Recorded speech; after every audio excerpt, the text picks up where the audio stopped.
Assalamualaikum warahmatullahi wabarakatuh. Sebelumnya izin memperkenalkan diri, nama saya Lulu Khairia dengan NPM 2113022014. Di video kali ini, saya akan melaksanakan ujian tengah semester Psikologi Pendidikan. Isi dalam video kali ini yaitu menjawab pertanyaan-pertanyaan yang telah diberikan. Berikut pertanyaan-pertanyaan yang akan saya jawab. Yang pertama yaitu, faktor penunjang dalam belajar adalah memaksimalkan memori dan ingatan yang baik dalam belajar. Menurut kalian, bagaimana berlatih mengingat yang baik, yang mudah untuk disampaikan kepada peserta didik? Menurut saya, berpikir kritis merupakan topik yang penting dan vital dalam pendidikan modern, sehingga dapat menyeimbangkan antara berpikir dan mengingat. Maka semua pendidik semestinya tertarik untuk mengajarkan berpikir kritis kepada para siswanya. Melihat betapa pentingnya daya ingat bagi perkembangan anak atau peserta didik, ada baiknya mengetahui bahwa kemampuan mengingat masih bisa diperbaiki. Ada beberapa strategi yang dapat dilakukan dengan cara meningkatkan daya ingat anak, yaitu sebagai berikut. Yang pertama ada mendorong peserta didik untuk mengajukan pertanyaan. Memahami subjek merupakan langkah awal untuk memahami materi. Dorongan peserta didik untuk mengajukan pertanyaan. Dengan begitu, dapat membantu memastikan apakah peserta didik memiliki pemahaman lebih dalam tentang sebuah topik. Cara ini juga membantu anak mengembangkan pemikiran kritis dan keterampilan memecahkan masalah. Jadikan informasi sebagai puisi dan lagu.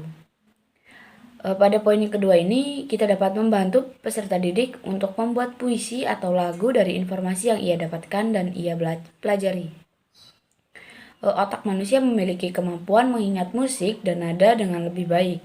Oleh sebab itu, menggunakan musik atau sajak dapat membantu peserta didik saat belajar mengingat daya ingatnya, meningkatkan daya ingatnya. Kemudian pada poin ketiga, yaitu buat pembelajaran menjadi menyenangkan. Tingkatkan antusiasme peserta didik dalam belajar dengan melakukan hal-hal yang menyenangkan. Bisa mengajaknya ke perpustakaan, mengunjungi museum atau galeri seni, dan menonton video secara bersama-sama. Jika peserta didik tertarik dengan hal yang dipelajari, ia akan lebih mudah mengingatnya di kemudian hari. Kemudian ada poin selanjutnya yaitu bermain game yang bagus untuk otak anak. Yaitu temukan permainan yang bagus untuk meningkatkan daya ingat anak. Permainan yang dirancang khusus untuk merangsang kemampuan berpikir dan menyelesaikan masalah.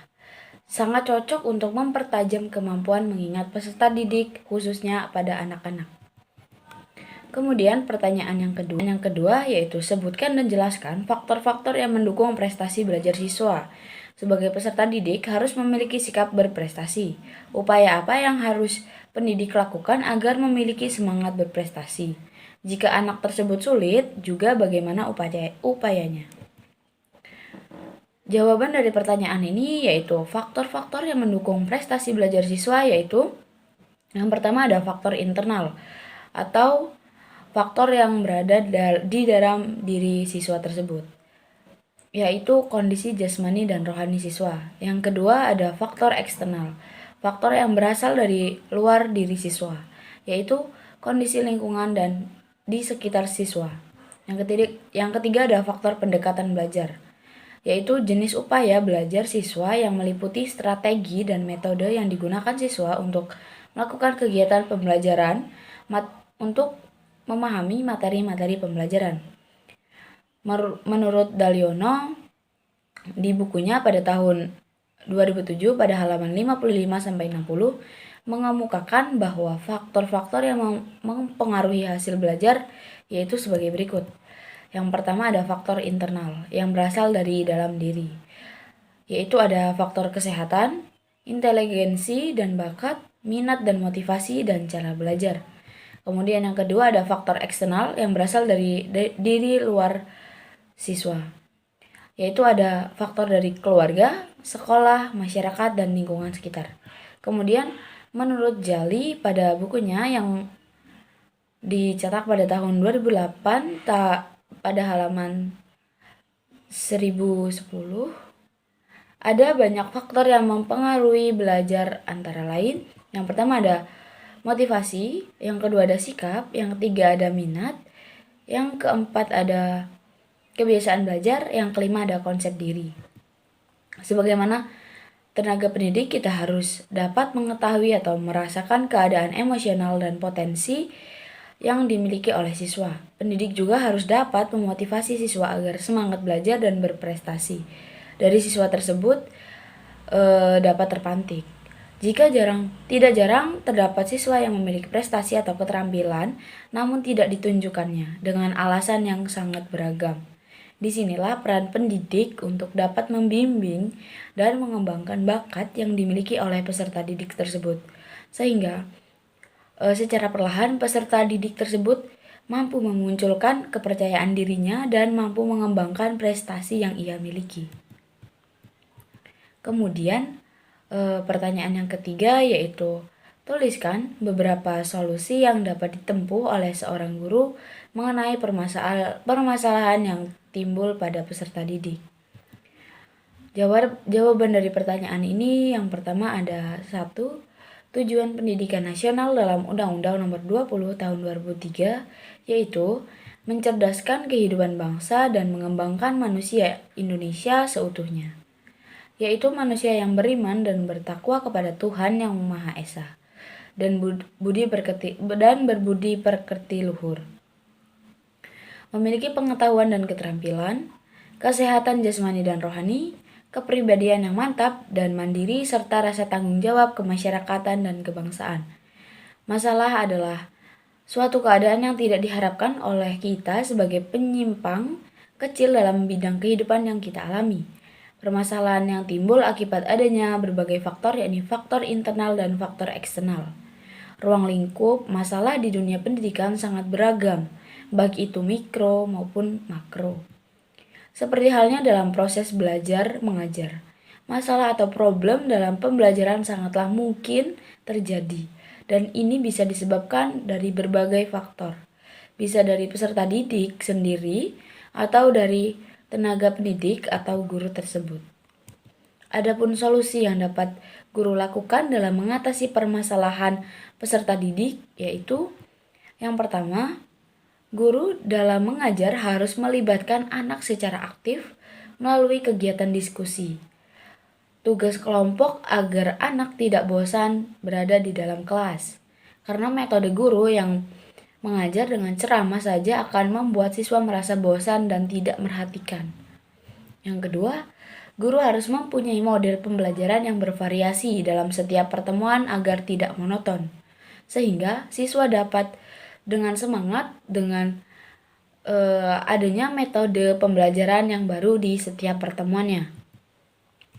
Kemudian yang tiga, menyelenggarakan bimbingan belajar atau kelompok untuk meningkatkan prestasi belajar peserta didik. Bimbingan belajar merupakan upaya guru untuk membantu siswa yang mengalami kesulitan belajar. Kemudian yang keempat ada komunikasi dengan orang tua mengenai perkembangan anak dan tingkah laku di sekolah. Sehingga jika anak tersebut terdapat banyak masalah di sekolah atau di lingkungannya, orang tua dan guru dapat menemukan solusi terbaik untuk merubah atau menasehati anak tersebut. Kemudian yang kelima, menghibur dan memberikan solusi yang baik dan bijaksana pada anak. Apabila anak sedang sedih atau sedang sakit, sedang tidak ada motivasi untuk belajar, orang tua harus membangun motivasi agar bersemangat dalam belajar. Kemudian yang keenam, menciptakan suasana belajar yang baik dan nyaman. Orang tua memberikan perhatian dengan cara mengarahkan dan mendampingi anak saat belajar. Yang ketujuh, berikan intensif jika siswa belajar. Intensif yang dapat diberikan ke siswa tidak selalu berupa materi, tetapi bisa juga berupa penghargaan dan perhatian dari guru atau orang tua tersebut. Yang kedelapan, yaitu pilih waktu belajar yang tepat dan anak merasa bersemangat untuk belajar agar anak mampu memahami apa yang sedang dipelajarinya. Hal ini dikarenakan setiap anak memiliki cara dan metode belajarnya masing-masing, sehingga metode belajar tidak bisa disamaratakan antara satu anak dengan anak yang lainnya. Kemudian yang terakhir ada menyiapkan ruang kelas yang nyaman, kondusif, sehingga siswa dapat belajar dengan nyaman. Kemudian, pertanyaan yang keempat yaitu, seberapa besar motivasi mendukung prestasi belajar? Motivasi terbagi menjadi dua, ada motivasi internal dan eksternal. Tentukan motivasi internal dan eksternalmu untuk meningkatkan prestasi belajarmu.